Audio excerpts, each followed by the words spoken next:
We have, obviously, as we've discussed, high-level cooperation between the Israeli military and the U.S. military, and at other levels, and with other agencies within their government and our government. But that was not a subject of discussion in the President's meetings. There was no request by the Israelis for this advanced military equipment. Correct. I mean, in terms of the President's meetings, that's my understanding.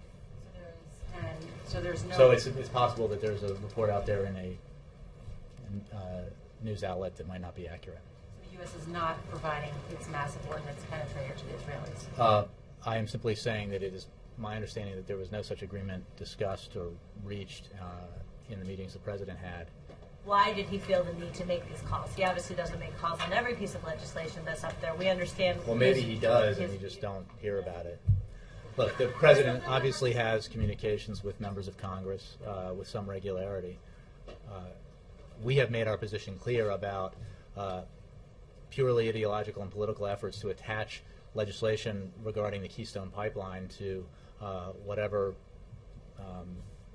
some members of Congress fancy at the time, right? So it is not, it is a piece of false advertising to suggest that somehow passing legislation and having it made law that Keystone ought to be approved is somehow, A, going to have any impact on the price of gas at the pump, which is very high and which Americans are having to endure right now, or B, is responsible policy in any way when there isn't even a proposed route for that pipeline to travel.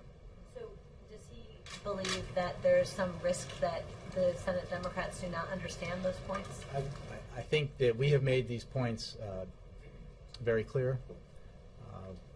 We will continue to make these points very clear, and we certainly expect that the Congress will,